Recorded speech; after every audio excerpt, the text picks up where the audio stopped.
टक्कर ਦੋਹਾਂ ਨਾਨਿਆਂ ਵਿਚਕਾਰ ਕਈ ਵਾਰ ਟਕਰਾਅ ਹੋ ਜਾਂਦਾ। ਜਦੋਂ ਬਚਨ ਸਿੰਘ ਚਿਹੇਡਾਂ ਕਰਨੋਂ ਆਵਾਜ਼ ਨਾ ਆਉਂਦਾ, ਨਾਨਾ ਚਰਨ ਸਿੰਘ ਉੱਚਾ ਬੋਲਦਾ, ਕੌੜਾ ਝਾਕਦਾ, ਓਏ ਤੂੰ ਆਪਣੀ ਅਕਲ ਆਪਣੇ ਕੋਲ ਰੱਖਿਆ ਕਰ ਖਾਲਸਿਆ। ਉਸ ਅਨੁਸਾਰ ਉਸ ਦਾ ਗਿਆਨ ਜੁੱਗਾਂ ਜਗੰਤਰਾਂ ਤੋਂ ਪਰਖਿਆ ਵਾਚਿਆ ਸੀ। ਬਚਨ ਸਿੰਘ ਹੋਸ਼ੀ ਸੋਚ ਰੱਖਦਾ। ਅਲਪ ਗਿਆਨ ਨਾਲੋਂ ਬੰਦਾ ਅਗਿਆਨੀ ਚੰਗਾ, ਵੱਡਾ ਨਾਨਾ ਕਿਸੇ ਗਿਆਨੀ ਪੁਰਸ਼ ਵਾਂਗੂ ਆਖਦਾ। ਮਖਿਆ ਮੈਂ ਬੇਅਕਲੀ ਸਹੀ, ਤੂੰ ਏਕਣ ਦੱਸ ਵੱਡੇ ਭਾਈ, ਜੇ ਬਾਹਮਣਾਂ ਦੇ ਆਖੇ ਬੰਦਿਆਂ ਦੀਆਂ ਉਮਰਾਂ ਦਰਾਜ਼ ਹੋਣ ਲੱਗੀਆਂ, ਫਿਰ ਵੈਦਾਂ ਹਕੀਮਾਂ ਡਾਕਟਰਾਂ ਦੀ ਕਿਹੜੀ ਲੋੜ? ਜੇ ਜੋਤਸ਼ੀ ਲੋਕ ਅਗਲੇ ਜਨਮ 'ਚ ਵੀ ਮੁਰੱਬੇ ਬਖਸ਼ਣ ਦੇ ਸਮਰੱਥ ਹੋ ਗਏ, ਫਿਰ ਮਿੱਟੀ ਨਾਲ ਮਿੱਟੀ ਹੋਣ ਦੀ ਜ਼ਰੂਰਤ ਕਿੱਥੇ ਰਹਿ ਜਾਊ? ਬਚਨ ਸਿੰਘ ਤੜਫਦਾ ਜਿਵੇਂ ਉਸ ਦੇ ਜੇਠ ਮਹੀਨੇ ਭਿੰਡ ਲੜ ਗਈ ਹੋਵੇ। ਉਸ ਮੁਤਾਬਕ ਜੋਤਿਸ਼ ਟੂਣੇ ਟਾਮਣ, ਪੁੱਛਿਆ ਦੱਸਿਆ ਸਭ ਕੁਝ ਝੂਠੀ ਵਿੱਦਿਆ ਸੀ। ਹੱਟੀਆਂ ਭੱਠੀਆਂ ਚੱਕੀਆਂ ਉੱਤੇ ਬੈਠਣ ਵਾਲੇ ਵਿਹਲੜ ਲੋਕਾਂ ਵੱਲੋਂ ਦਿਨ ਵੇਲੇ ਸੁਣਾਇਆ ਸੁਫਨਾ, ਦਿਲ ਖੁਸ਼ ਕਰਨ ਦਾ ਢਕੌਂਸਲਾ, ਨਿਰਾ ਮਨ ਢੰਗਾ। ਉਦਮ ਕੀਤੇ ਬਗੈਰ ਇਨਸਾਨ ਨੂੰ ਕੁਝ ਨਹੀਂ ਮਿਲਦਾ, ਬੇਸ਼ੱਕ ਸੈਂਕੜੇ ਸੁੱਖਾਂ ਸੁੱਖ ਦਾ ਫਿਰੀ ਜਾਵੇ, ਚਿਰਾਗ ਬਾਲੀ ਜਾਵੇ, ਮੱਥੇ ਰਗੜੀ ਜਾਵੇ, ਤੀਰਥਾਂ ਦੀਆਂ ਧੂੜਾਂ ਫੱਕਦਾ ਫਿਰੇ, ਪੁਰਸ਼ਾਰਥ ਕੀਤੇ ਬਗੈਰ ਗੱਲ ਨਹੀਂ ਬਣਦੀ। ਮੈਂ ਕਿਹਾ ਕਿੰਨਾ ਚਿਰ ਹੋ ਗਿਆ ਆਪਣੇ ਕਾਲੂ ਬਾਹਮਣ ਨੂੰ ਪੱਤਰੀ ਫੋਲ ਕੇ ਅੰਦਾਜ਼ੇ ਲਾਉਂਦੇ ਨੂੰ? ਕੋਈ ਸੌਰ ਸੱਚਾ ਨਿਕਲਿਆ? ਕੋਈ ਤੀਰ ਨਿਸ਼ਾਨੇ 'ਤੇ ਵੱਜਿਆ? ਕੁਛ ਮਿਲਿਆ ਉਸ ਨੂੰ? ਚੰਗਾ ਭਲਾ ਕਿਰਤ ਕਰਦਾ ਉਹ ਨਿਰਾ ਸਟਾਈ ਜੂਏਬਾਜ਼ ਬਣ ਕੇ ਰਹਿ ਗਿਆ। ਬਚਨ ਸਿੰਘ ਪ੍ਰਮਾਣ ਦਿੰਦਾ, ਕਾਲੂ ਬਾਹਮਣ ਤਾਂ ਉਹਨਾਂ ਦਾ ਗੁਆਂਢੀ ਸੀ ਅਤੇ ਬਚਨ ਸਿੰਘ ਦਾ ਹਾਣੀ ਸੀ, ਜਿਹੜਾ ਆਪਣੇ ਪੁਰਖਿਆਂ ਦੇ ਘਰ ਅੰਦਰ ਧਰਤੀ ਹੇਠ ਦੱਬੀ ਚੋਖੀ ਮਾਇਆ ਦੇ ਹੇਠਾਂ ਹੀ ਹੇਠਾਂ ਅੱਗੇ ਤੁਰ ਜਾਣ ਦਾ ਰੋਣਾ ਰੋਂਦਾ, ਡੋਡੇ ਪੀ ਕੇ ਚੁਟਕੀਆਂ ਮਾਰਦਾ, ਪਹਿਲਾਂ ਪੋਸਤ ਦੇ ਪੱਤੇ ਉਬਾਲ ਮਸਲ ਕੇ ਪੀਂਦਾ, ਹੁਣ ਭੁੱਕੀ ਦਾ ਕਾਰਡ ਭਰ ਕੇ ਅੰਦਰ ਸੁੱਟ ਲੈਂਦਾ। ਬਾਹਮਣ ਦਾ ਪੁੱਤਰ ਆਪਣੀ ਬਿਮਾਰ ਤੀਵੀਂ ਮਾਇਆ ਨੂੰ ਨਹੀਂ ਬਚਾ ਸਕਿਆ, ਨਾ ਹੀ ਪਿੱਛੇ ਬਚੀ ਧੀ ਵਿੱਦਿਆ ਨੂੰ 4 ਅੱਖਰ ਪੜ੍ਹਾਉਣ ਵਾਲੇ ਪਾਸੇ ਤੁਰਿਆ। ਪਿੰਡ ਦਾ ਚੌਕੀਦਾਰਾ ਕਰਦਾ, ਜਿੱਥੇ ਖੜਦਾ ਬੈਠਦਾ ਆਪਣੀਆਂ ਪੜ੍ਹੀਆਂ 10 ਜਮਾਤਾਂ ਦਾ ਜ਼ਿਕਰ ਬਥੇਰਾ ਛੇੜ ਲੈਂਦਾ। ਅਖੇ ਪ੍ਰਾਰ ਲੱਭਤ ਦੀ ਕਰਾਮਾਤ ਹੈ ਸਾਰੀ ਮਹਾਰਾਜ, ਸਾਡੇ ਵਡਾਰੂਆਂ ਪਾਸ ਬੰਬੀ ਮਾਇਆ ਹੁੰਦੀ ਥੀ। ਮੇਰੇ ਪੁਰਖੇ ਜਾਨੀ ਕਿ ਪਿਤਾ ਜੀ ਹਰੀ ਓਮ ਨੂੰ ਜਦੋਂ ਮੇਰਾ ਦਾਦਾ ਨਿਤਿਆ ਰਾਮ ਵਿਹਾਉਣ ਚੜ੍ਹਿਆ ਥਾ, ਹਰੇਕ ਗ੍ਰਾਂ ਖੇੜੇ ਜਿੱਥੋਂ ਵੀ ਉਹ ਲੰਘਿਆ ਬਲਟੋਹੇ ਬਣਦਾ ਗਿਆ। ਮੇਰੇ ਨਾਨਕੀ ਜਾ ਕੇ ਤਾਂ ਪੰਡਤ ਜੀ ਨੇ ਖੂਹ ਲਵਾਇਆ ਥਾ, ਜਿਹਨੂੰ ਅੱਜ ਵੀ ਨਿਤਾ ਰਾਮ ਦਾ ਖੂਹ ਕਰਕੇ ਜਾਣਦੇ ਨੇ। ਦੁਨੀਆ ਅੱਜ ਤੱਕ ਯਾਦ ਕਰਦੀ ਹੈ। ਬਸ ਜੀ ਬੰਦਿਆਂ ਦੀ ਖੇਲ ਹੈ ਸਾਰੀ। ਜ਼ਹਿਮਤ ਨੇ ਕਾਸੇ ਜੋਗੇ ਨਹੀਂ ਛੱਡੇ, ਅਰ ਨਿਖਸਮੀ ਮਾਇਆ ਚਿਰਾਗ ਬੱਤੀ ਦੀ ਘਾਟ ਕਰਕੇ ਗਾਹਾਂ ਹੀ ਗਾਹਾਂ ਕਿਧਰੇ ਹੋਰ ਤੁਰ ਗਈ। ਭਲਾ ਇਉਂ ਦੱਸ ਵੀਰ ਚਰਨ ਸਿਆਂ, ਵਿਚਾਰ ਬਿਨਾਂ ਪੜ੍ਹੀ ਵਿੱਦਿਆ ਦਾ ਕੋਈ ਫਾਇਦਾ ਹੈਗਾ? ਪੜ੍ਹ ਪੜ੍ਹ ਗੱਡੇ ਲੱਦੀ ਜਾਓ ਬੇਸ਼ੱਕ ਦੀ। ਇੱਕ ਸਵੇਰ ਬਚਨ ਸਿੰਘ ਇਹੀ ਬਖਿਆਨ ਛੇੜੀ ਖੜਾ ਕੌੜੇ ਨਾਨੇ ਨੂੰ ਚਿੜਾ ਖਜਾ ਰਿਹਾ ਸੀ ਕਿ ਸਾਡਾ ਗੁਆਂਢੀ ਕਾਲੂ ਆ ਧਮਕਿਆ। ਉਸ ਦੀ ਧਰੀ ਚਾਹ ਚੁੱਲ੍ਹੇ ਉੱਪਰ ਉਬਲ ਰਹੀ ਸੀ। ਉਹ ਦੁੱਧ ਦੇ ਗਲਾਸ ਨੂੰ ਚੁੱਲ੍ਹੇ ਦੇ ਪਿੱਛੇ ਉੱਚੀ ਥਾਂ ਰੱਖ ਕੇ ਅੰਦਰੋਂ ਆਪਣਾ ਮਾਲ ਮੱਤਾ ਲੈਣ ਚਲਿਆ ਗਿਆ। ਕੰਧ ਤੋਂ ਉਤਰੀ ਬਿੱਲੀ ਚਿੱਕ ਵਰਗਾ ਗਾੜਾ ਦੁੱਧ ਡੋਲ ਗਈ, ਸੋ 1 ਗਲਾਸ ਦੁੱਧ ਦੀ ਝਟਪਟ ਲੋੜ ਸੀ। ਸਾਡੇ ਵਿਹੜੇ 'ਚ ਹੱਥਣੀਆਂ ਵਰਗੀਆਂ 4-5 ਮੈਸਾਂ ਖੜੀਆਂ ਮੈਂ ਇਹਨਾਂ ਅੱਖਾਂ ਨਾਲ ਦੇਖੀਆਂ ਨੇ ਵੀਰ ਬਚਨ ਸਿਆਂ। ਸ਼ਾਇਦ ਤੈਨੂੰ ਵੀ ਥੋੜ੍ਹੀ ਬਹੁਤ ਸੋਝੀ ਹੋਵੇ। ਬੜਾ ਭਾਈ ਤਾਂ ਭਲਾ ਚਸ਼ਮਦੀਦ ਗਵਾਹ ਹੈਗਾ ਹੀ ਉਹਨਾਂ ਸਮਿਆਂ ਦਾ। ਮੈਂ ਖਾੜੇ 'ਚ ਘੁਲਦਾ ਹੁੰਦਾ ਥਾ। ਬਾਪੂ ਜਾਨੀ ਕਿ ਮੇਰਾ ਪਿਤਾ ਜੀ ਹਰੀ ਓਮ ਔਰ ਦਾਦਾ ਜੀ ਨਿਤਿਆ ਰਾਮ ਨਜ਼ਦੀਕ ਖੜ੍ਹ ਕੇ ਮੈਨੂੰ ਭਿਉਂਤੇ ਬਦਾਮ ਛਿੱਲ ਕੇ ਮੱਖਣੀ ਮਿਸ਼ਰੀ 'ਚ ਰਲਾ ਕੇ ਖਵਾਉਂਦੇ ਹੁੰਦੇ ਥੇ।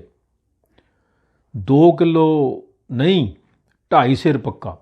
ਉਹਨਾਂ ਵਕਤਾਂ ਮਾਂ ਸ਼ੇਰ ਹੁੰਦੇ ਥੇ ਕੱਚੇ ਪੱਕੇ। ਲਓ ਜੀ, 2 ਕਿਲੋ ਯਾਨੀ ਕਿ 5 ਸਿਰ ਕੱਚਾ ਦੁੱਧ ਤਾਂ ਮੈਂ ਇੱਕੋ ਸਾਹ ਪੀ ਜਾਂਦਾ। ਪਹਿਲਵਾਨ ਲੋਕ ਧੜੀ ਧੜੀ ਪੀਣ ਵਾਲੇ ਵੀ ਥੇ, ਪਰ ਦੁੱਗਣਾ ਦੁੱਧ ਖਪਾਉਣਾ ਬੜਾ ਮੁਸ਼ਕਲ ਥਾ। ਦਾਦਾ ਪਰੇ ਖਿਸਕਦਾ ਤਾਂ ਬਕਾਇਆ ਬਚੀ ਮੱਖਣੀ ਨੂੰ ਮੈਂ ਲਵੇਰੀਆਂ ਦੇ ਗੋਹੇ 'ਚ ਘਸੋ ਦਿੰਦਾ। ਕਾਲੂ ਬੜੇ ਚਾਅ ਨਾਲ ਦੱਸ ਰਿਹਾ ਸੀ। ਮੈਂ ਕਿਹਾ, ਕਾਲੂ ਰਾਮ, ਉਹ ਖੂਹ ਕਿਹੜੇ ਪਿੰਡ ਲੱਗਿਆ ਹੋਇਆ? ਤੁਹਾਡੇ ਨਾਨਕਿਆਂ ਦਾ ਮੈਂ ਨਾਂ ਭੁੱਲ ਗਿਆ। ਸਾਊ ਨਾਨੇ ਨੇ ਪ੍ਰਸ਼ਨ ਪੁੱਛਿਆ। ਕਿਆ ਬਾਤਾਂ ਕਰਦਾ ਸਰਦਾਰ ਬਚਨ ਸਿਆਂ, ਉੱਚੇ ਪਿੰਡ ਸੰਘੋਲ ਉਰਲੇ ਪਾਸੇ ਹੀ ਸਾਡੇ ਨਾਨਾ ਜੀ ਤੁਲਸੀ ਰਾਮ ਦਾ ਖੁੱਲ੍ਹਾ ਮਕਾਨ ਹੁੰਦਾ ਸਾ। ਅਜੇ ਵੀ ਖੂਹ ਹੈਗਾ। ਆਹ ਸਾਡੇ ਵੱਡੇ ਭਾਈ ਨੇ ਤਾਂ ਦੇਖਿਆ ਹੈ। ਪੁੱਛਿਆ ਦੇਣ ਵਾਲਾ ਬਾਹਮਣ ਸਾਡੇ ਨਾਨਕਿਆਂ ਵਿੱਚੋਂ ਹੀ ਤਾਂ ਹੈਗਾ। ਉਸ ਵਕਤ ਖੂਹ ਲਵਾਉਣਾ ਪੁੰਨ ਸਮਝਿਆ ਜਾਂਦਾ। ਲੋਕੀ ਜਲ ਨੂੰ ਪਵਿੱਤਰ ਦੇਵਤਾ ਸਮਝਦੇ। ਅੱਜ ਸਾਂਝੇ ਖੂਹਾਂ ਨੂੰ ਪੂਰ ਰਹੇ ਕਈ ਮੂਰਖ ਲੋਕ। ਵਕਤ ਵਕਤ ਕੀ ਬਾਤ ਹੈ। ਕਾਲੂ ਨੂੰ ਪਿੱਛੇ ਚੁੱਲ੍ਹੇ ਉੱਪਰ ਉਬਲਦੀ ਚਾਹ ਦਾ ਕੋਈ ਫਿਕਰ ਨਹੀਂ ਸੀ। ਮੈਂ ਕਿਹਾ, ਫਿਰ ਉਲਟਾ ਭਾਣਾ ਕੀ ਵਰਤ ਗਿਆ ਪੰਡਤਾ? ਇੰਨਾ ਮਾਲ ਧਨ ਕਿੱਧਰ ਹਰਨ ਹੋ ਗਿਆ? ਕਿਹੜੀਆਂ ਖੱਡਾਂ 'ਚ ਜਾ ਗਿਰਿਆ? ਸਾਊ ਨਾਨੇ ਨੇ ਪੁੱਛਿਆ।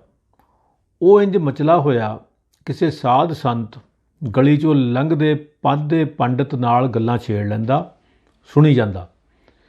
ਇਹ ਨਾ ਪੁੱਛ ਵੀਰਿਆ, ਸਾਡੇ ਟੱਬਰ ਗੈਲ ਮਾਇਆ ਦੀ ਦੇਵੀ ਕੁੰਟ ਗਈ। ਲక్ష్ਮੀ ਦੀ ਕਰੋਪੀ ਨੇ ਰਾਜਿਆਂ ਤੋਂ ਭਿਖਾਰੀ ਬਣਾਤੇ ਭਰਾਵਾ। ਕਾਲੂ ਨੇ ਹੌਕਾ ਲਿਆ। ਕੀੜਾ ਥਾਪ ਦਏ ਪਾਤਸ਼ਾਹੀ, ਲਸ਼ਕਰ ਕਰੇ ਸੁਆਹ। ਇਹੀ ਇੱਕ ਤੁਕ ਗੁਣਗੁਣਾਉਂਦਾ ਉਹ ਦੁੱਧ ਦਾ ਗਲਾਸ ਫੜੀ ਤੁਰ ਗਿਆ ਤਾਂ ਕਦੋਂ ਉਹਦਾ ਚੁੱਪ ਬੈਠਾ ਵੱਡਾ ਨਾਨਾ ਉੱਭਰਿਆ। ਹੁਣ ਤਾਂ ਐਤਵਾਰ ਆ ਗਿਆ ਹੋਊ। ਸਾਰੀਆਂ ਗੱਲਾਂ ਇਨਸਾਨ ਦੇ ਹੱਥ ਬਸ ਨਹੀਂ ਹੁੰਦੀਆਂ ਬਚਨ ਸਿਆਂ। ਸਮਾਂ ਮਾੜਾ ਹੋਵੇ ਬੰਦੇ ਦੀ ਬਾਹ ਨਹੀਂ ਚੱਲਦੀ। ਤੈਨੂੰ ਬੁਰੇ ਵਕਤਾਂ ਦੀ ਮੇਰੇ ਜਿੰਨੀ ਸੋਝੀ ਹੈ ਨਹੀਂ। ਚਰਨ ਸਿੰਘ ਨੇ ਜੇਤੂ ਅੰਦਾਜ਼ ਵਿੱਚ ਆਖਿਆ। ਅੱਛਾ, ਜੇ ਸਾਰਾ ਕੁਝ ਕੋਈ ਗੈਬੀ ਸ਼ਕਤੀ ਉਹ ਕਰਦੀ ਹੈ, ਫਿਰ ਉਮਰ ਭਰ ਆਪਾਂ ਨੂੰ ਆ ਟੋਟਣ ਘਸਾਉਣ ਦੀ ਕਿਹੜੀ ਲੋੜ ਤੀ? ਬਚਨ ਸਿੰਘ ਨੇ ਆਪਣਾ ਪਰਨਾ ਲਾਹ ਕੇ ਗੰਜੇ ਸਿਰ ਨੂੰ ਟਣਕਾ ਕੇ ਪੁੱਛਿਆ। ਵੱਡੇ ਨਾਨੇ ਨੇ ਹੁਣ ਚੁੱਪ ਧਾਰਨੀ ਬਿਹਤਰ ਸਮਝੀ। ਉਸ ਅਨੁਸਾਰ ਉਹ ਮੂਰਖ ਬੰਦੇ ਨਾਲ ਵਾਰ-ਵਾਰ ਬਹਿਸ ਵਿੱਚ ਪੈਣਾ ਨਹੀਂ ਸੀ ਚਾਹੁੰਦਾ। ਪ੍ਰਤੱਖ ਨੂੰ ਪ੍ਰਮਾਣ ਦੀ ਲੋੜ ਨਹੀਂ ਸੀ। ਕਾਲੂ ਬਾਹਮਣ ਦਾ ਚੰਗਾ ਭਲਾ ਹੱਸਦਾ ਵਸਦਾ ਪਰਿਵਾਰ ਟੁੱਟਣ ਕਿਨਾਰੇ ਸੀ। ਲਾਲਾ ਰਾਮਦਿਆਲ ਕੋਲ ਵੀ ਹੁਣ ਵਡੇਰਿਆਂ ਦੇ ਉਸਰੇ ਪੱਕੇ ਮੰਦਰ ਜ਼ਰੂਰ ਸਲਾਮਤ ਸਨ। ਬਾਕੀ ਸਾਰਾ ਝੁੱਗਾ ਚੌੜ ਹੋ ਚੁੱਕਾ ਸੀ। ਛੋਟੀ ਜਿਹੀ ਕਰਿਆਨੇ ਦੀ ਹੱਟੀ ਨਾਲ ਗੁਜ਼ਾਰਾ ਚੱਲਦਾ। ਲਾਲੇ ਦੇ ਇਕਲੌਤੇ ਪੁੱਤਰ ਰਾਮ ਸ਼ਰਨ ਨੂੰ ਕਾਲੂ ਦੇ ਮੁੰਡੇ ਰਮੇਸ਼ ਮੇਸ਼ੀ ਨਾਲ ਸ਼ਿਕਾਰ ਖੇਡਣ ਤੋਂ ਵਿਹਲ ਨਹੀਂ ਸੀ। ਜਦੋਂ ਦੋਵੇਂ ਪਿੰਡ ਵਿੱਚ ਵਿਹਲੇ ਹੁੰਦੇ ਤਾਂ ਬੱਕਰੀਆਂ ਦਾ ਇੱਜੜ ਲੈ ਕੇ ਨਹਿਰ ਵੱਲ ਨਿਕਲੇ ਯੂਸਫ ਗੁੱਜਰ ਨਾਲ ਚੇ ਕਰਦੇ ਤੁੱਕੇ ਝਾੜਦੇ ਫਿਰੀ ਜਾਂਦੇ। ਚਰਨ ਸਿੰਘ ਸੋਚਦਾ ਰਿਹਾ। ਅਸੀਂ ਛੋਟੇ ਹੀ ਸਾਂ ਜਦੋਂ ਮੇਰੇ ਮਸੇਰ ਦੀਪੇ ਦੀ ਪਿੱਤ ਪੱਕ ਗਈ। ਐਤਵਾਰ ਵਾਲੇ ਦਿਨ ਪੱਤਾ ਕਰਵਾਉਣ ਲਈ ਲਾਲਾ ਰਾਮਦਿਆਲ ਦੀ ਹੱਟੀ ਗਏ ਸੀ, ਪਰ ਖੱਤਰੀਆਂ ਦੇ ਦਰਾਂ ਮੂਹਰੇ ਦਰਵਾਜ਼ੇ ਤੱਕ ਨਵੀਂ ਪੁੱਟੀ ਮਿੱਟੀ ਦਾ ਢੇਰ ਉਸਰਿਆ ਪਿਆ ਸੀ। ਲਾਲੇ ਦਾ ਸਾਰਾ ਮਕਾਨ ਅੰਦਰੋਂ ਪੁੱਟਿਆ ਜਾ ਰਿਹਾ ਸੀ। ਵੱਡਾ ਲਾਲਾ ਤੇ ਉਸ ਦਾ ਪੁੱਤਰ ਰਾਮ ਸ਼ਰਨ ਬੜੀ ਦਿਲਚਸਪੀ ਨਾਲ ਪੁੱਟੀ ਜਾਂਦੀ ਮਿੱਟੀ ਨੂੰ ਦੇਖਦੇ। ਖੰਨੇ ਵੱਲੋਂ ਆਇਆ ਇੱਕ ਸਿਆਣਾ ਸਾਰੇ ਕਾਰਜ ਦੀ ਨਿਗਰਾਨੀ ਕਰ ਰਿਹਾ ਸੀ। ਇੱਥੋਂ ਪੱਟੋ, ਆਹ ਥੋਂ ਚੱਜ ਨਾਲ ਖੁਰ ਲਓ ਭਾਈਓ, ਫੁੱਟ ਸਵਾ ਫੁੱਟ ਹੋਰ ਡੂੰਘੇ ਜਾਣਾ ਆਪਾਂ। ਉਹ ਸੁਨਹਿਰੀ ਕਿਨਾਰੀ ਵਾਲੀ ਧੋਤੀ ਪਹਿਨੀ, ਸਿਰ ਉੱਪਰ ਸਫੈਦ ਪਗੜੀ ਸਜਾਈ ਖੜੋਤਾ, ਪਸੀਨੋ ਪਸੀਨਾ ਹੋਏ ਮਜ਼ਦੂਰਾਂ ਨੂੰ ਹਦਾਇਤਾਂ ਦਿੰਦਾ। ਮਿੱਟੀ ਦੇ ਉਸਰੇ ਗੰਜਾਂ ਵਿਚਕਾਰ ਬਾਂਦਰ ਟਪੂਸੀਆਂ ਮਾਰਦਾ ਇੱਧਰ ਉੱਧਰ ਫਿਰਦਾ। ਕਈ ਵਰ੍ਹੇ ਹੋਏ ਉਸਨੇ ਕਾਲੂ ਦਾ ਘਰ ਵੀ ਅੰਦਰੋਂ ਬਾਹਰੋਂ ਪੁਟਵਾਇਆ ਸੀ, ਪਰ ਧੇਲਾ ਹੱਥ ਨਹੀਂ ਸੀ ਲੱਗਿਆ। ਉਸ ਅਨੁਸਾਰ ਰਾਮਦਿਆਲ ਦੀ ਵੱਖਰੀ ਕਹਾਣੀ ਸੀ। ਉੱਥੇ ਤਾਂ ਕਈ ਕਿਲੋ ਸੋਨਾ ਲਾਲੇ ਦੇ ਪੁਰਖੇ ਦੱਬ ਕੇ ਭੁੱਲ ਚੁੱਕੇ ਸਨ। ਸੇਠ ਨੂੰ ਉਹ ਵਿਸ਼ੇਸ਼ ਥਾਂ ਬੇਸ਼ੱਕ ਨਹੀਂ ਦਿਸੀ, ਪਰ ਸੁਪਨੇ ਵਿੱਚ ਇੱਕ ਚਿੱਟੇ ਸੱਪ ਨੇ ਡਸ ਲਿਆ ਸੀ। ਹਥੇਲੀ ਦੇ ਐਨ ਵਿਚਕਾਰ ਡੰਗ ਮਾਰਿਆ ਸੀ। ਸਿਆਣੇ ਦੇ ਸੁਪਨਾ ਵਿਚਾਰਨ ਅਨੁਸਾਰ ਲਾਲੇ ਦੇ ਘਰ ਵਿੱਚ ਬੇਸ਼ੁਮਾਰ ਮਾਇਆ ਦੱਬੀ ਪਈ ਸੀ। 3 ਦਿਨ ਮਕਾਨ ਦੀ ਪਟਾਈ ਹੁੰਦੀ ਰਹੀ। ਚੰਗਾ ਭਲਾ ਟੀਪ ਕੀਤਾ ਫਰਸ਼ ਪੁੱਟ ਕੇ ਨਵਾਂ ਖਰਚਾ ਛੇੜ ਲਿਆ ਸੀ। ਕੁਝ ਪਾਉਣ ਖਾਤਰ ਕੁਝ ਗਾਉਣਾ ਵੀ ਪੈਂਦਾ ਮਹਾਰਾਜ। 3 ਦਿਨ ਸੁਨਹਿਰੀ ਕਿਨਾਰੀ ਵਾਲੀ ਧੋਤੀ ਅਤੇ ਸਫੈਦ ਲਿਸ਼ਕਵੀਂ ਪਗੜੀ ਪਹਿਨੀ, ਸੋਨੇ ਦੇ ਬਟਨਾਂ ਵਾਲਾ ਉਹ ਸਿਆਣਾ ਮੌਕੇ ਉੱਤੇ ਹਾਜ਼ਰ ਸਭ ਨੂੰ ਦਿਲਾਸਾ ਦਿੰਦਾ ਰਿਹਾ। ਤੁਰ ਗਈ ਮਾਇਆ ਦਾ ਹਾਲੇ ਕੋਈ ਥਹੁ ਸਿਰਾ ਨਹੀਂ ਲੱਭਦਾ ਦੀਂਦਾ ਮਹਾਰਾਜ। ਆਪਾਂ ਅਗਲੇ ਸਾਲ ਕੇਰਾਂ ਫੇਰ ਦੇਖਾਂਗੇ। ਉਦੋਂ ਤੱਕ ਮੈਂ ਲਗਾਤਾਰ ਤੁਹਾਡੇ ਧਨ ਦੌਲਤ ਨਿਮਿਤ ਪੂਜਾ ਪਾਠ ਕਰੂੰਗਾ, ਲక్ష్ਮੀ ਨੂੰ ਧਿਆਊਂਗਾ।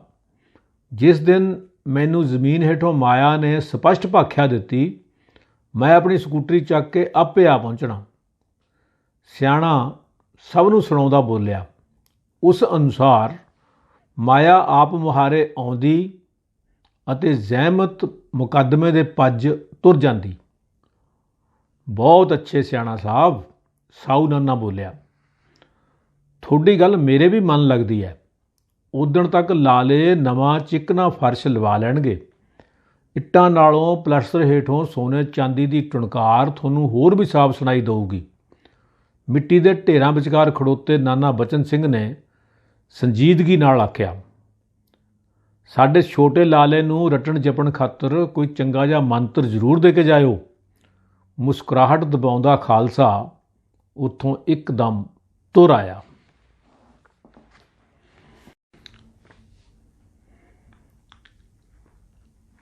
ਅਗਲਾ ਕਾਂਡ ਹੈ ਜੀ ਅਣਵਣ। ਤੁਸੀਂ ਤੇਲ ਦੇਖੋ, ਤੇਲ ਦੀ ਧਾਰ ਦੇਖੋ ਸਰਦਾਰ ਬਚਨ ਸਿੰਘ ਜੀ। ਸਾਡੀ ਧੀ ਸਿੱਟੀ ਕੋਈ ਨਹੀਂ ਹੋਈ। ਮੈਂ ਤਾਂ ਦਲਵੀਰੇ ਵਾਂਗੂ ਹੀ ਆਪਣੀਆਂ ਦੋਵੇਂ ਧੀਆਂ ਵੀ ਪੁੱਤਰ ਸਮਝ ਕੇ ਪਾਲੀਆਂ ਨੇ। ਮੁੰਡੇ ਔਰ ਕੁੜੀਆਂ 'ਚ ਫਰਕ ਕੋਈ ਨਹੀਂ ਰੱਖਿਆ। ਅੱਜ ਜੀਰੀ ਲਈ ਜ਼ਮੀਨ ਤਿਆਰ ਕਰਦੇ ਹਲਾਂ ਪਿੱਛੇ ਘੁੰਮਦਾ ਬਚਿੱਤਰ ਮਾਮੇ ਦਾ ਸਹੁਰਾ ਦਬ ਕੇ ਮਾਰ ਰਿਹਾ ਸੀ। ਉਹ ਚਮਕੌਰ ਸਾਹਿਬ ਦੇ ਦਰਸ਼ਨਾਂ ਬਹਾਨੇ ਬਾਹਰ ਦੀ ਬਾਹਰ ਖੇਤਾਂ ਵਿੱਚ ਆਇਆ ਸੀ।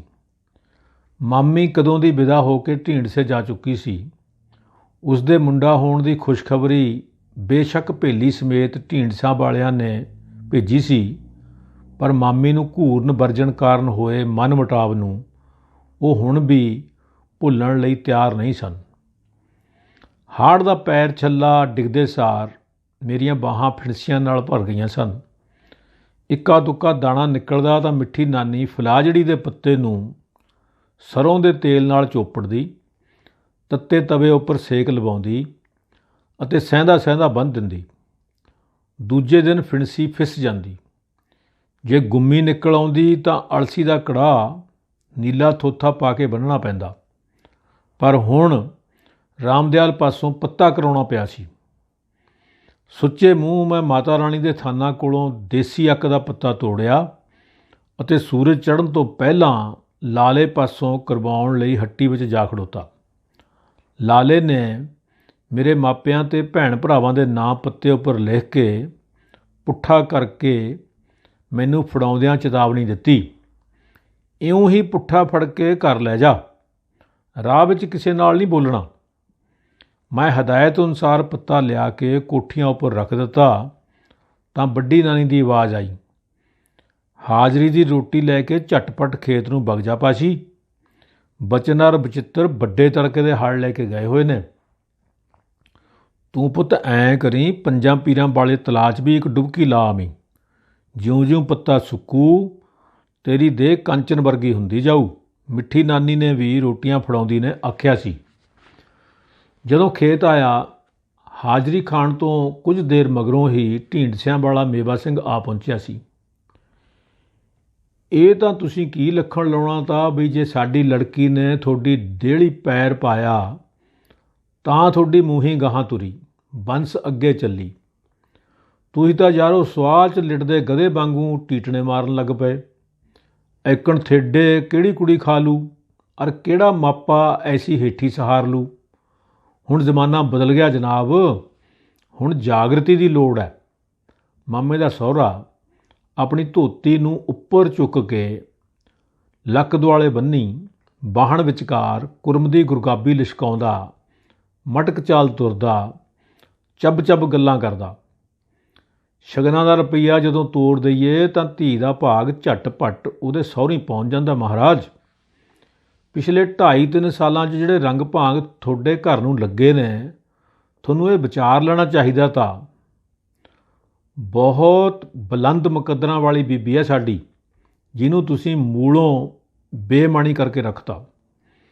2-3 ਸਾਲ ਪਹਿਲਾਂ ਇਹਨਾਂ ਢੀਂਡਸਿਆਂ ਵਾਲਿਆਂ ਕੋਲ ਮੇਰੇ ਮਾਮਿਆਂ ਲਈ ਸਿਫਤਾਂ ਹੀ ਸਿਫਤਾਂ ਸਨ। ਸਾਡਾ ਵੀ ਚਾਅ ਨਹੀਂ ਸੀ ਚੁੱਕਿਆ ਜਾਂਦਾ। ਜਦੋਂ ਦਲਵੀਰੇ ਨੇ ਇਹਨਾਂ ਖੇਤਾਂ ਨੂੰ ਪੱਧਰ ਕਰਨ ਲਈ ਟਰੈਕਟਰਾਂ ਦੀ ਆਵਤ ਲਿਆਂਦੀ ਸੀ ਅਤੇ ਫਿਰ ਆਪਣੀ ਰਿਸ਼ਤੇਦਾਰੀ ਵਿੱਚੋਂ ਮਹਿਤੋਤ ਪਿੰਡ ਤੋਂ ਫੌਜੀ ਦੁਰਲੱਭ ਸਿੰਘ ਨੂੰ ਰਿਸ਼ਤਾ ਕਰਵਾਇਆ ਸੀ, ਮੈਂ ਆਪਣੀ ਬੀਬੀ ਨੂੰ ਆਪ ਦੇ ਦਾਦਕੇ ਪਿੰਡ ਸਰੌਦੀ ਤੋਂ ਸਾਈਕਲ ਪਿੱਛੇ ਬਿਠਾ ਕੇ ਔਖਾ ਸੌਖਾ ਸਿਰੇ ਲੈ ਆਇਆ ਸਾਂ। ਵੱਡਾ ਨਾਨਾ ਉਸ ਦਿਨ ਸਵੇਰੇ ਸਵੇਰੇ ਵੱਗ ਨੂੰ ਲੈ ਕੇ ਨਹਿਰ ਵੱਲ ਨਿਕਲਿਆ ਸੀ। ਉਸ ਅਨੁਸਾਰ ਮੂੰਹ ਖੁਰ ਦੀ ਬਿਮਾਰੀ ਤੋਂ ਬਚਾਉਣ ਲਈ ਬਰਸਾਤ ਵਿੱਚ ਵੀ ਪਸ਼ੂਆਂ ਦਾ ਖੁਰ ਭਖਾਉਣਾ ਜ਼ਰੂਰੀ ਸੀ।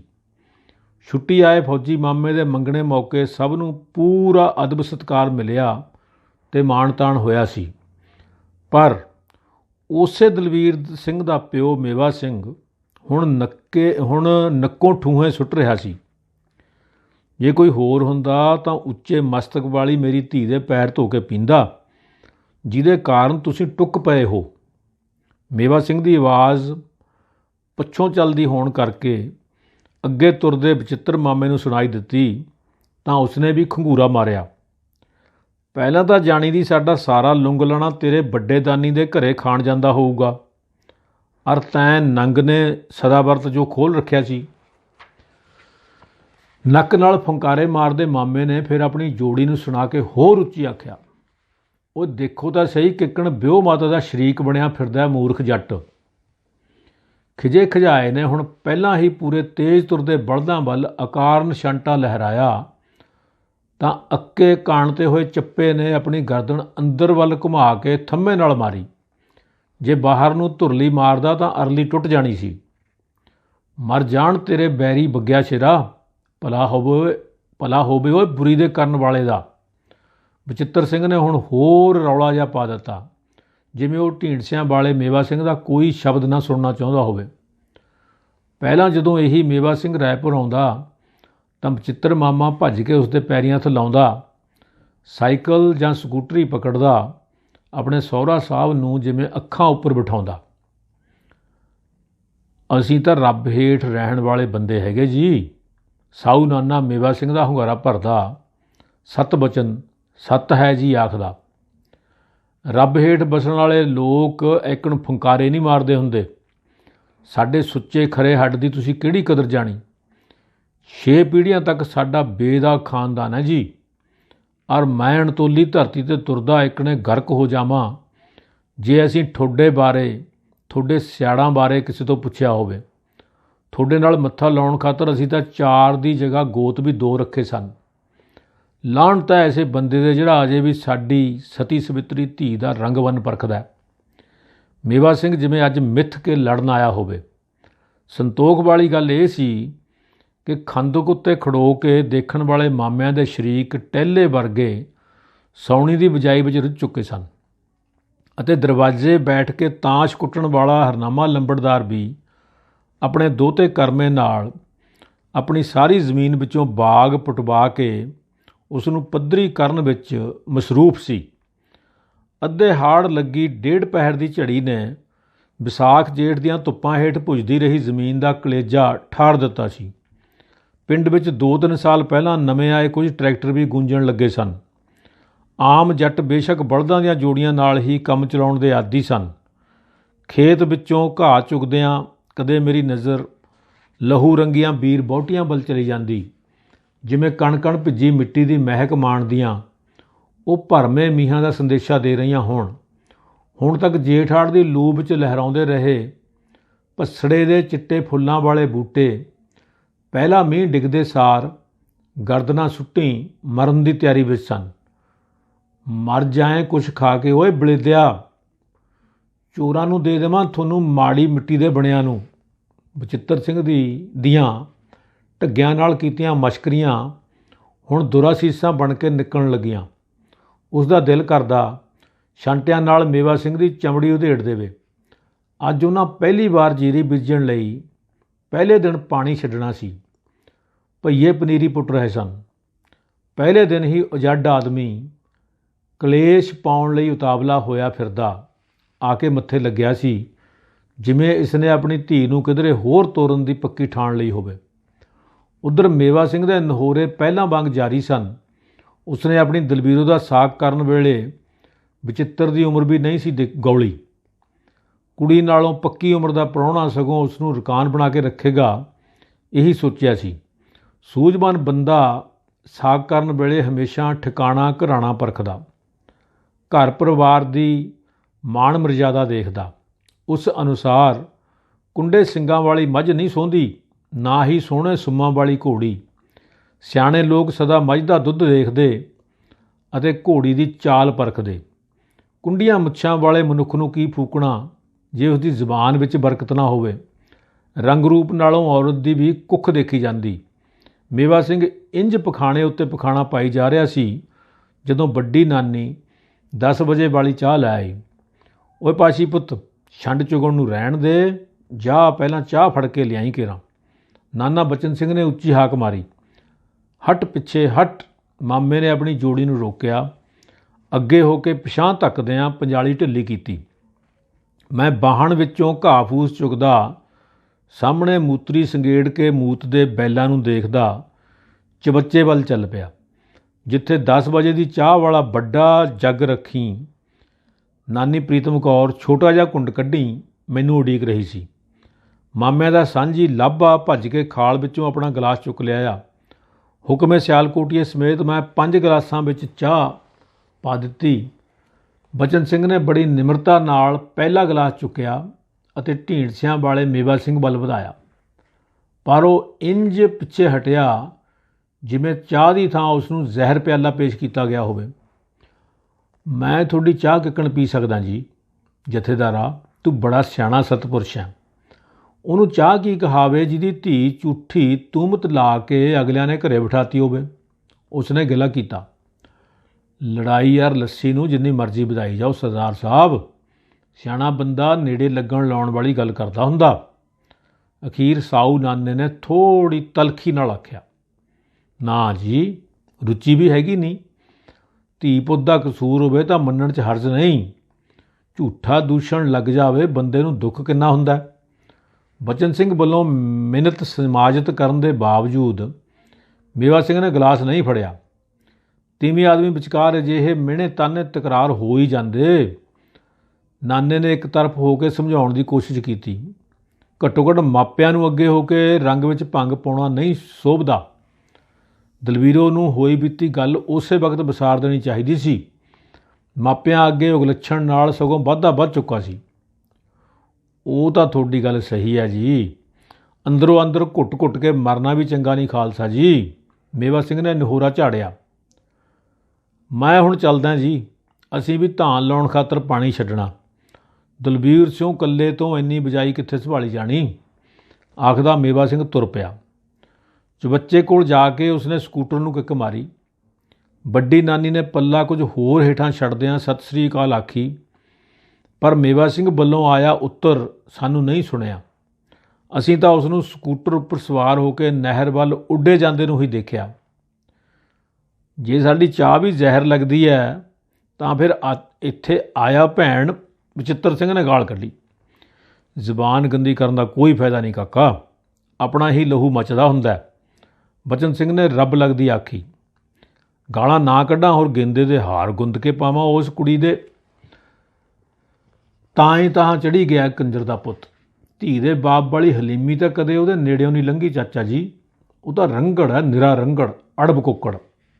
ਮਾਮੇ ਦਾ ਰੌਂ ਹਾਲੇ ਵੀ ਵਿਗੜਿਆ ਹੋਇਆ ਸੀ। ਓਏ ਸਰਦਾਰ ਬਚਿੱਤਰ ਸਿਆਂ, ਕਿਉਂ ਨਾ ਚੜ੍ਹੇ ਹੋ? ਤਾਂ ਉਹਦੀ ਲੜਕੀ ਤਾਂ ਪਹਿਲਾਂ ਮਾਣ ਨਹੀਂ ਸੀ, ਹੁਣ ਤੇ ਸੁੱਖ ਨਾਲ ਉਸਦੇ ਗੋਦ ਮੁੰਡਾ ਹੈ। ਹੁਕਮਾਂ ਜੋ ਨਹਿਰ ਪਾਰਲੇ ਪਿੰਡ ਮਹਿਤੋਤ ਤੋਂ ਸੀ, ਮਾਮਿਆਂ ਨਾਲ ਨੌਕਰੀ ਕਰਦਾ ਬੜੀ ਨਿਮਰਤਾ ਨਾਲ ਬੋਲਿਆ। ਆਹੋ, ਤੂੰ ਵੀ ਬੋਲ ਕੇ ਆਪਣਾ ਚੌ ਲਾ ਲੈ, ਹੁਣ ਕੋਈ ਕਸਰ ਨਾ ਰਹਿ ਜਾਵੇ। ਬਚਿੱਤਰ ਸਿੰਘ ਮੁਸਕਰਾਇਆ। ਲੜਨਾ ਬੋਲਣਾ ਮੁੱਢ ਕਦੀਮ ਤੋਂ ਬਣਿਆ ਹੋਇਆ ਏ। ਹੁਕਮਾਂ ਗੰਭੀਰ ਲਹਿਜੇ ਵਿੱਚ ਛਿੜ ਪਿਆ। ਉਸ ਅਨੁਸਾਰ ਦੋ ਭਾਂਡੇ ਜੇ ਹੋਣਗੇ ਤਾਂ ਜ਼ਰੂਰ ਖੜਕਣਗੇ। ਮੀਆਂ ਬੀਵੀ ਵਿਚਕਾਰ ਥੋੜ੍ਹੀ ਬਹੁਤੀ ਨੋਕ ਝੋਕ ਤੋਂ ਬਗੈਰ ਜ਼ਿੰਦਗੀ ਚਟਪਟੀ ਨਹੀਂ ਰਹਿੰਦੀ। ਪਰ ਗੁਣੀ ਬੰਦਿਆਂ ਨੇ ਗ੍ਰਸਤੀ ਦੇ 3 ਗੁਰ ਵੀ ਨਾਲੋਂ ਨਾਲ ਦੱਸੇ ਹਨ। ਹੁਕਮੇ ਦਾ ਵਿਖਿਆਨ ਜਾਰੀ ਸੀ। ਆਪਣੀ ਤਰੀਮਤ ਦਾ ਪਿੱਛਾ ਕਦੀ ਨਾ ਪੁਣੋ। ਮੇਰਾ ਮਤਲਬ ਇਹ ਭਈ ਆਪ ਦੀ ਸਿੰਘਣੀ ਦੇ ਪੇਕੇ ਪਰਿਵਾਰ ਨੂੰ ਮੰਦਾ ਬੋਲਣ ਦੀ ਬੱਜਰ ਭੁੱਲ ਨਾ ਕਦੀ ਕਰ ਬੈਠੇ ਹੋ। ਨਾ ਹੀ ਰੰਗ ਵੰਨ ਨੈਣ ਨਕਸ਼ ਪਰਖਣਾ 'ਚ ਸੋ ਬੰਦਾ ਹੈ। ਦਾਜ ਦਹੇਜ ਬਾਰੇ ਤਾਂ ਉੱਕਾ ਜ਼ਿਕਰ ਨਹੀਂ ਛੇੜਨਾ, ਨਹੀਂ ਚਿਤਾਰਨਾ। ਸਿਆਲਕੋਟੀਆ ਨੇ ਬੋਲੀ ਜਾਣਾ ਸੀ, ਜੇ ਚਾਹ ਵਾਲਾ ਗਲਾਸ ਦੂਰ ਪਰੇ ਭਗਾਉਂਦਾ ਮਾਮਾ ਭੱਜ ਕੇ ਨਾ ਪੈਂਦਾ। ਮੈਂ ਕਿਹਾ ਤੂੰ ਆਪਣਾ ਮੂੰਹ ਬੰਦ ਕਰਨ ਦਾ ਕਿਆ ਲਵੇਂਗਾ ਹੁਕਮਿਆ? ਕਿੰਨਾ ਚਿਰ ਉਹ ਊਤ ਭੌਂਕੀ ਗਿਆ, ਹੁਣ ਤੂੰ ਕਤਰ ਕਤਰ ਜਵਾ ਚਲਾਉਂਦਾ ਆਪਣਾ ਹਦਾਇਤਨਾਮਾ ਖਾਵੰਦ ਸੁਣਾਉਣ ਲੱਗ ਪਿਆ। ਮਾਮਾ ਬਚਿੱਤਰ ਸਿੰਘ ਉਸ ਵੇਲੇ ਪੂਰਾ ਖਿਝਿਆ ਹੋਇਆ ਸੀ। ਬਾਕੀ ਦਾ ਸਾਰਾ ਦਿਨ ਉਹਦੇ ਮੱਥੇ ਦੀ ਤਿਉੜੀ ਢਿੱਲੀ ਨਾ ਪਈ। ਸਾਰੀ ਦਿਹਾੜੀ ਉਹ ਬਿਨਾਂ ਵਜ੍ਹਾ ਬਲਦਾਂ ਨੂੰ ਕੁੱਟਦਾ, ਗਾਲਾਂ ਕੱਢਦਾ ਰਿਹਾ।